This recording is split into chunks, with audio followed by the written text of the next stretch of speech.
The basic idea is, what is that in S units? A lot of time we talk about a lot of things on enhancing our station.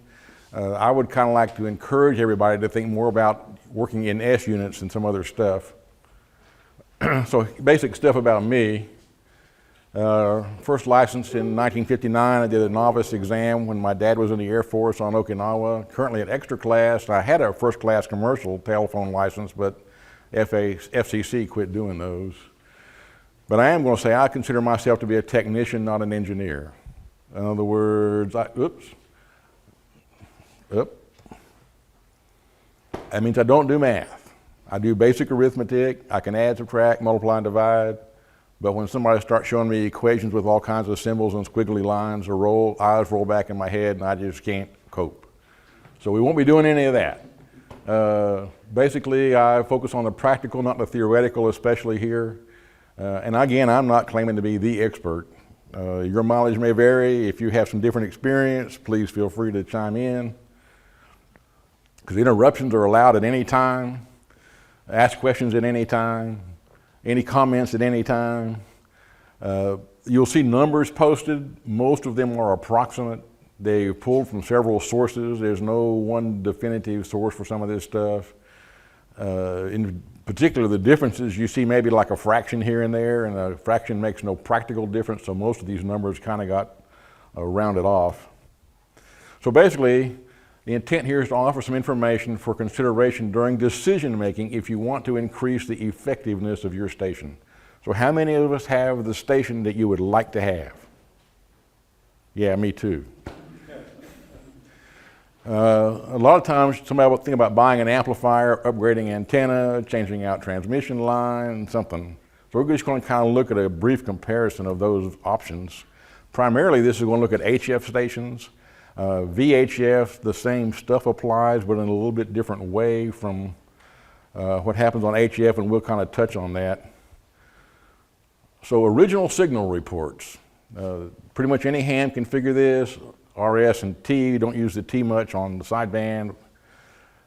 But in terms of signal strength, readability, a 1, R1 is unreadable, all the way up to an R5, which is perfectly readable. So you may get a 599 from somebody. This is kind of what they're trying to say. The original signal strength, RST, went from a 1, faint signals, all the way up to S9, extremely strong signals. And all this was developed before there were S meters. So this is just like by ear kind of information. Unfortunately, in a way, the engineers got involved, and it's no longer like it was. Basically, it was in the 1930s. Everybody kind of agreed, and Art Collins was the main one driving this, is that S9 signal on the meter corresponds to a 50 microvolts at the input terminal of the receiver. Anybody see a problem with that idea? Well, the one is that they don't give you an input impedance, so you really don't know what kind of power they're talking about here. You got a high impedance input, you'd be different level than if you had a low impedance, like a 50 ohm input to your transceiver. So remembering voltage by itself doesn't do anything. It's actually current, in this case, that moves the meter. And interestingly enough, Collins radios did not measure the signal strength at the antenna terminal anyway. So, got a little more in '81. The International Amateur Radio Union, Region 1, which, oh, by the way, is not us, recommended a calibration for HF and VHF receivers, and what they came up with was this recommendation that actually specifies a 50 ohm input impedance, so you actually have a power level that you can work with instead of just voltage. So their recommendation defines one S unit as a 6 dB change in signal power at the antenna input to the receiver. And you're going to hear that over and over because that's typically not what your S meter is telling you. The S9 is kind of highlighted over there on the left. So S9 is a power level that is 73 dB below 1 milliwatt. So that's actually a fairly weak signal to give an S9 on the meter. And we got more engineers going on and got all kinds of graphs and stuff. This one I kind of stole from somebody else. Residential, rural, quiet, rural, signal levels, noise levels. Somebody once asked, what's the difference? How do you know which one you are? Well, one explanation was if you have a quiet rural area, you can stand out on your front porch and nobody can see you naked. If you're in a rural, you can stand out on your front porch and people may notice, but nobody calls the police. If you're in a residential area and you stand on your front porch naked, they do call the police. And there's also an urban area, and if you stand on your front porch naked, nobody cares. So what is a dB anyway? So way back in the 20s, basically when they started with telephone service, Bell Labs defined the bell as a unit of audio power change. That was the way they worked. It was way too big for practical uses, so the decibel became common. Basically, is a 1/10 of a bell, much smaller unit to work with. But the other thing is a dB only has meaning when it's a comparison being made, like 2 to 1, 3 to 1, 1 to 4, whatever. So it's not really a number that just stands on its own. We in ham radio normally use that to compare RF power levels. Double your power, halve your power, whatever. So it'll be a ratio like 2 to 1 or 10 to 1 is kind of where we're working with dB. So for S units, which is kind of getting to the meat of this thing, for power increases, if you have dB converted to S units, in other words 6 dB per S unit, if you double your power, you're going to go up by a half an S unit. If you 4 times your power, you're going to go up by 6 dB, which is 1 S unit. So by going to 4 times as much power, your signal goes from S7 to S8, which is not a lot of increase in signal readability. If you go to 8 times power, 9 dB, 1.5 S units, 10 times your power is a little bit less than 2 S units. So it's a guess, again, from an S7 maybe to not quite S9, or S2 to S4, or a little less, depending on where you are. I'm going to look the other way. If you're doing a power decrease, dB and S units, you cut your power in half, 3 dB, half an S unit. So if you have a 100 watt rig and you dial it back to 50 watts, half an S unit. Not a lot of change. Cut it down from 100 watts to 25, it's a 1 S unit change. If you cut your 100 watt rig down to 10 watts, it's kind of the reverse. It's again 1 5/8 or thereabout S units. So this is how the QRP people get away with their low power. There's very little difference in signal strength really between a 10 watt transmitter and a 100 watt transmitter. When I was doing the parks on the air, one time a guy called me and says, "Are you in a noisy location?" Which I was, yes, because the Park Service had put a big solar array on top of the building. But he made the comment, he says, "You're the first one of these parks that I have not been able to work on 5 watts. So he had to work most of the parks across the country from his location with a 5 watt QRP rig. So just to kind of rag on S meters a little bit, we are the only ones that have an S meter. International aircraft have HF rigs on the radio to talk back to air traffic control when they're doing long over water flights. They don't have an S meter. They don't care. Most boats have one for the same reason. If you go very far from shore, you're going to have an HF radio, and they don't have an S meter. Military radios, I work with a lot of those at work, and none of them have an S meter either. So we're the only ones that kind of rely on this S meter to give a report or understand how our signal strength is going. And the S meters, in spite of all this standardization, most S meters are not calibrated, or not even calibrated equally, not calibrated at all. When I was down in Orlando, I noticed there was a Heathkit HW101 for sale and looked at the front panel, and they actually had an S meter calibration knob. So you can make the S meter read anything you wanted to. So kind of talk about it a little farther, I know looking at several of them, many of them are about 2 or 3 dB per S unit. So if your S meter goes from S7 to S9, does not necessarily mean that you've gotten a full 2 dB S unit increase in signal. And my ICOM was the same way. And it was not linear. At the low end, it read a little less. At the high end, it read a little more. So when we're talking about S units in here, I'm not really talking about what you see on the meter, but rather go by our engineering friends' definition. So what happens is the S meters are typically tied to the automatic gain control in your radio, which happens at the IF frequency, not at the antenna terminals, which is what the definition says. And part of that's because at that point in your signal, they've actually narrowed down this whole spectrum to one signal, so they can give you an S meter reading of the signal you're actually listening to. So if you want to check it out, try this. You can either turn on or turn off the preamp on your radio, and if the S meter changes, it's in a sense lying to you, because turning on the preamp or turning off the preamp does not change the strength of the signal at the antenna. That preamp is all after the antenna, and the S meter definition is technically at the antenna. So if you want to try it just to see what happens on your rig, another way to go at it is change the RF gain control.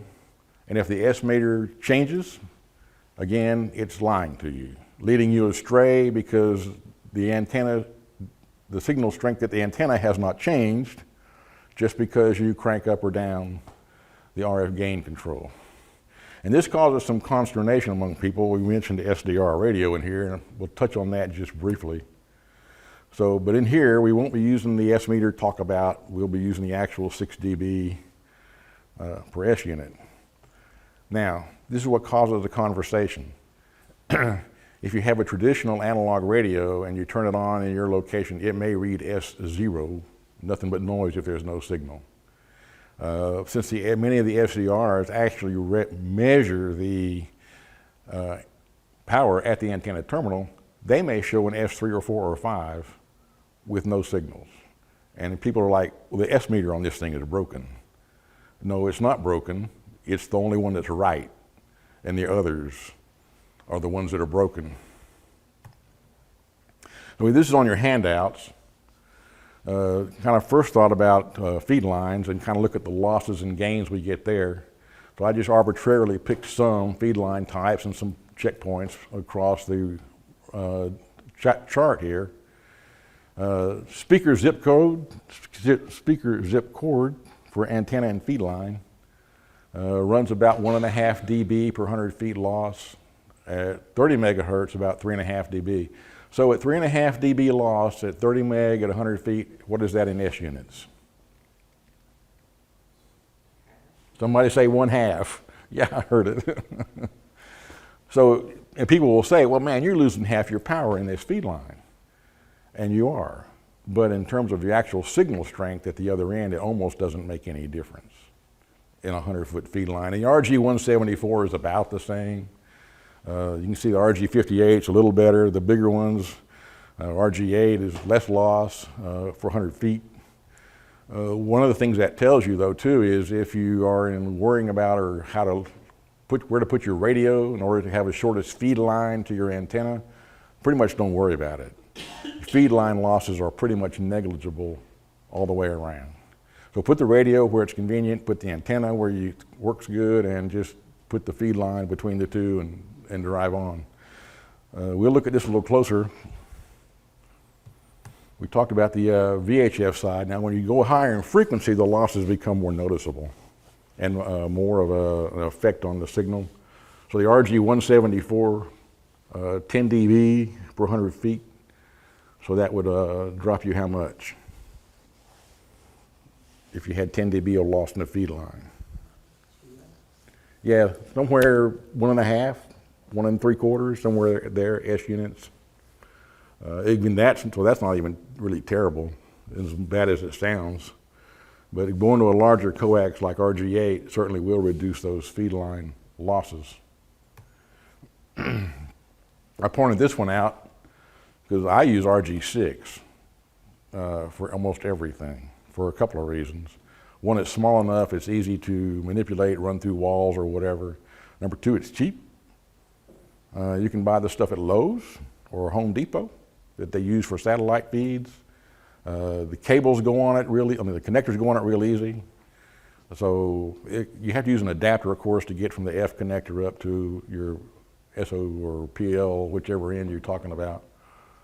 But this is kind of my preferred feed line because the losses for me are acceptably low where I work, and it's a relatively economical suggestion. Yeah. Yeah, it is. It's right at 72 ohms as opposed to 1.50. So there's a little bit of SWR issue there, except that if your dipole is what you think it really is, your dipole is 72 ohms already anyway.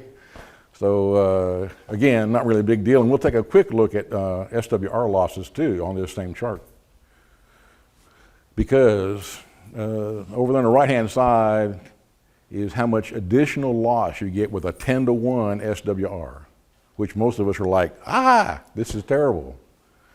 But if you're in RG6, and I just picked 14 megahertz as being kind of in the middle of the HF band, but it's 2.4 dB roughly for a 10-to-1 SWR with RG6. And what is that in S units? Yeah, a half an S unit. It's like insignificant, really. So don't be panicked over feed line losses. For the most part, for most people, those are pretty minimal. Talk a little bit about antennas. Next thing you might want to consider, and this is kind of one I kind of prefer if you're going to do something.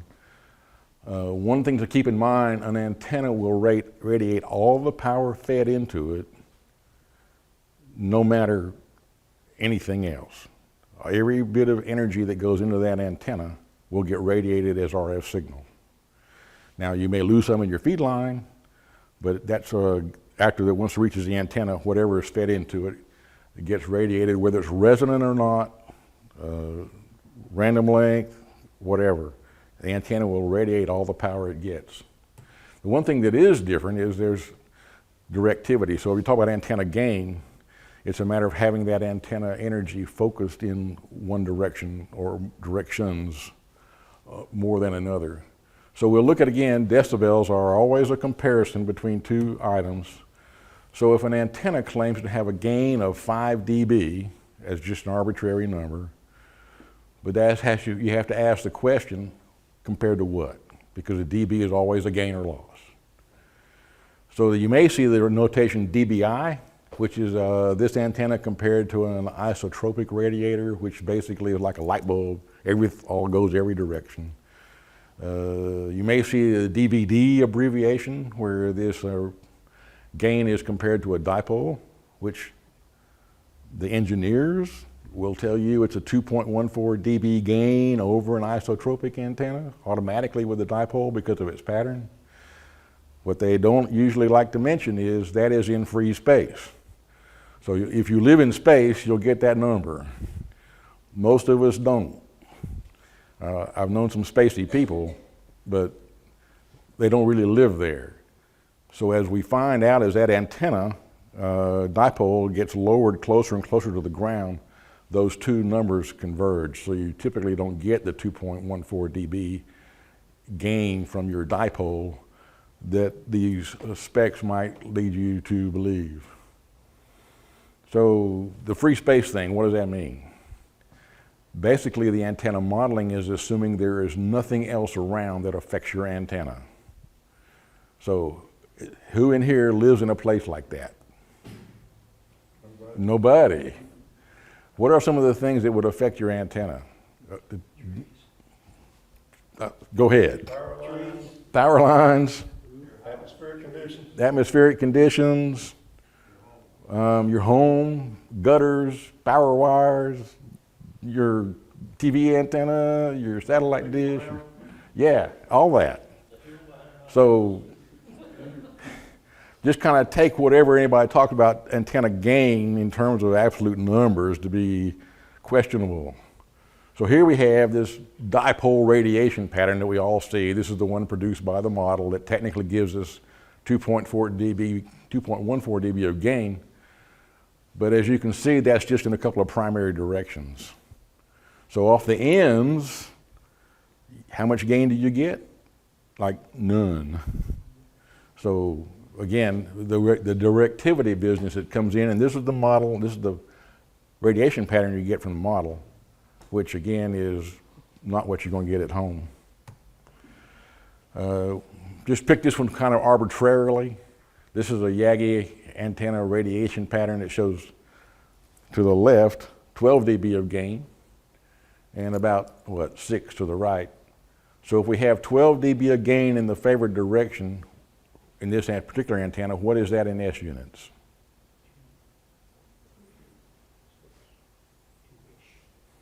It's actually 2. Comes out of right, just, 6 times 2, 6 dB per S unit. So this particular antenna would give you an S unit, a 2 S unit gain in its desired direction. And again, very little off the sides. So this is actually a much more focused way to transmit and of course receive, because unlike some situations, if you actually use this antenna and you have a 12 dB gain, you get that in both directions. You get it on transmit and you get it on receive. So it's, to me, I don't know, I kind of make the comparison in a way to four-wheel drive. A four-wheel drive helps you go but doesn't help you stop. This is a particular example will actually give you that improvement going both ways. So as you should know, by the way, in general, for a Yagi type antenna, forward gain will increase by 3 dB each time the number of elements is doubled. And I kind of throw that in there because we talked about the additional feed line losses you might get at VHF, but this is the easiest way to compensate for that, is get more antenna gain rather than trying to fix feed line. This will actually be a much more economical solution typically. So if our Yagi type antenna has a 20 dB front to back ratio, what is that in S units?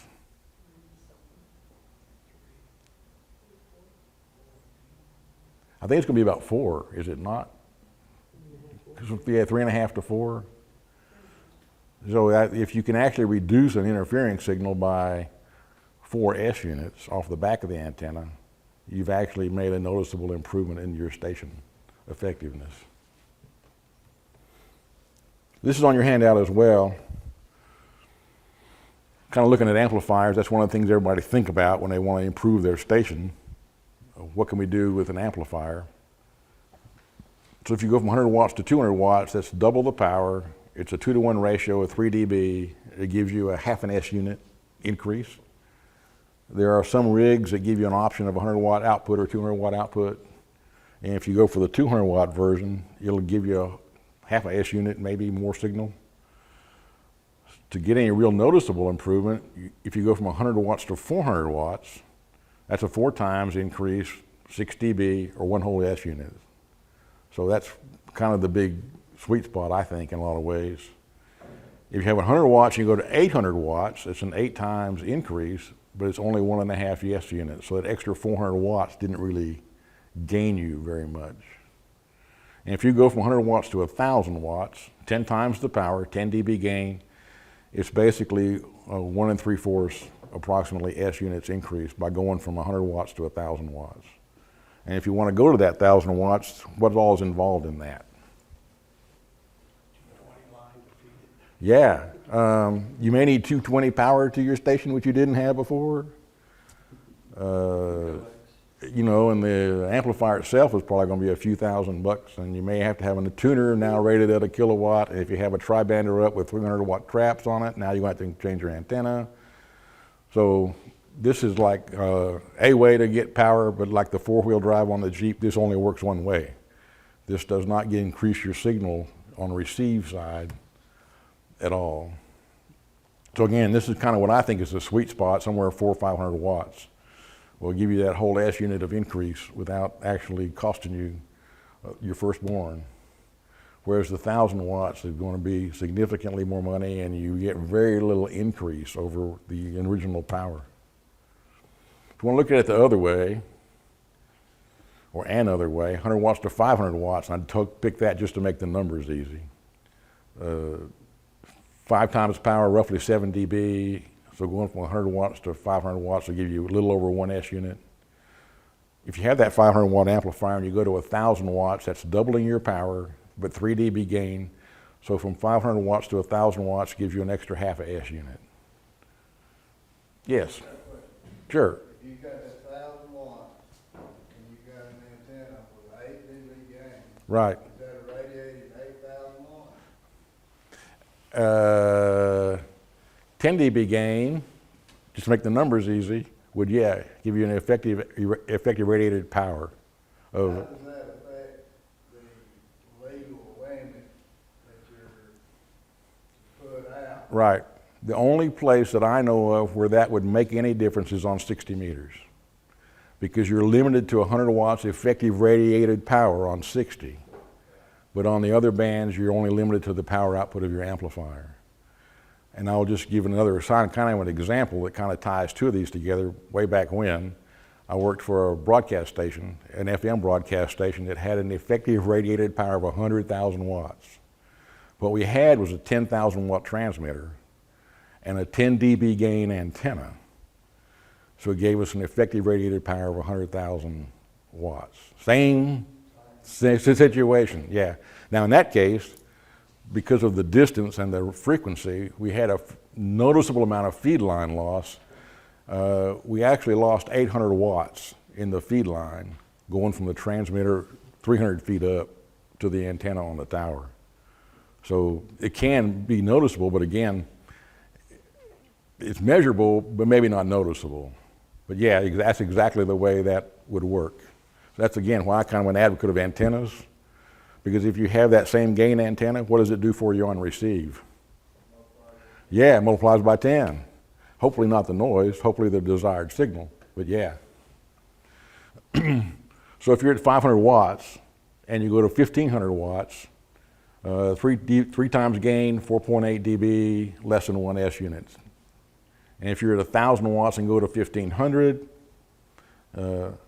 it's a half a S unit in gain, in transmitted signal, as opposed to what you had to begin with. So it's kind of a law of diminishing returns. The more you go, the less the actual increase you get because of the way it works. And as you brought it out, one of the nifty things about dB is they all add up or subtract, whichever way you're doing it.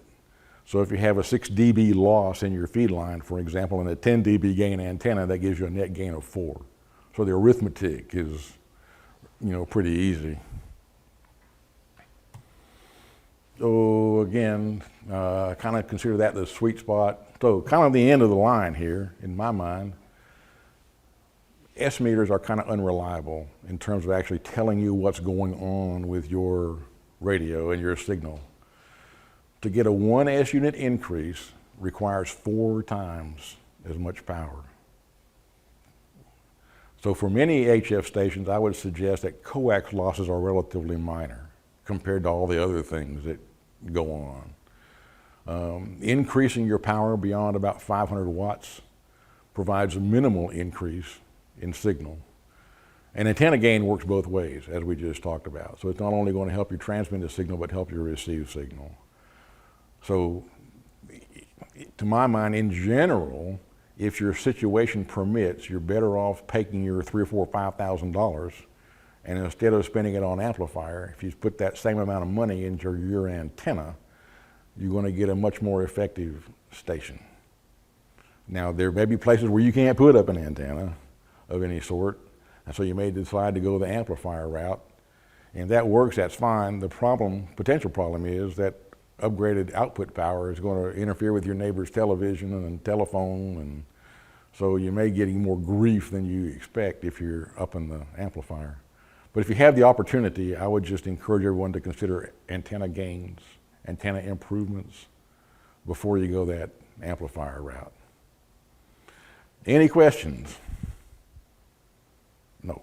I will just mention, I've noticed on my ICOM 5100, when I squelch out certain stations, it's the S meter's like Yes. way up here. Yes. I'm like, How can there's this be? nothing coming in. Right. It's driving me nuts visually looking Right. at that out of the corner of my eye, thinking I should be hearing Yes, something. you should. Yeah, and that's When I because of squelch where. it out, And that's because of the way they develop the S meter reading, because it's not measuring the signal at the antenna terminals. Yeah, yeah. And I'd say this whole S meter thing is, I think we spend way too much time and effort on trying to improve our S meter readings, you know, as opposed to something that really matters, which would be the station itself or the. Paying attention when somebody asks me about it. Well, yeah, and you know, and that's part. I guess part of it is. Station didn't hear me, that's all that matters. It does. That's why, go back to that original one. Are we S9? We're good. 20 dB over, 30 dB over. I know there's a temptation sometimes with like DX stations to tell them you're like, oh, 50 dB over. You got a great signal here. Hoping you'll get a QSL card out of that kind of a signal report. But again, the S meter is not really the secret to figuring out what's going on with this. Anything else anybody wants to bring up? Seen like we see on VHF simplex, you could have a 0 S meter. Right. It'd be like you and I talking right here. Right. It's like- Yep. Same effect again. Yeah, exactly. So all I'm encouraging is this: if you want to think this through, look at the calculations, arithmetic calculations. Now, I didn't get into the calculation to convert power to S units and blah, blah, blah, because that's kind of like over my head. But by just adding up the dB gains and losses will tell you if that's really worthwhile doing or not. Yes? I have a 7100 ICOM, and the RF gain and squelch are all one. Right. And I can basically make the S meter read anything. Read whatever you want it to read. Yeah, exactly. And the preamp does the same kind of thing if you want to play with that. The 7100 does the same thing as the 7200. But yeah, turning the preamp off and on will change the S meter reading, which is interesting, but it's not really telling you anything that is helpful to this situation. That's pretty much all I have. If anybody has any comments, you can keep the handouts, keep them. I'll leave these others here in case you want to pass them on to somebody else. I'm not around much, but Barbara is, and I'm pretty much on ARL.net for email if somebody wants to email something, you know, ask a question or straighten me out on something I misstated. Go ahead. Yes? John, not to belittle your talk, but it's much to do about nothing. It is. It really is. Yeah. And you know, you be on the air and you hear people say, "Oh, I'm going to turn my amp on." Did that make it better? Sure does. Yeah. Yes. I've heard that the directivity of like a Yagi beam antenna is that it also reduces the noise. Yes. It's not picking up. Yes. So your signal to noise. Right. Should get better. Yes. And especially if, and I think it affects more interference from stations on the same frequency, because off the ends, if you will, of your Yagi antenna, it's going to be probably a 30 dB less gain off the ends than it is off the front, which can be a really noticeable improvement. And we can go back just a little bit here. Here we go. These lobes, especially to the front, are not real sharp. In other words, you can turn that antenna 10 or 15 or 20 degrees either side of the station you want to hear without making any real difference in how strong they are. But the notch on the end is really steep. So you can turn that antenna a little bit one way or the other and reduce, if the signal's coming off the end, reduce the interfering signal a lot without actually reducing the received signal very much. So it's a pretty nifty deal all in all. So you got Ackworth in that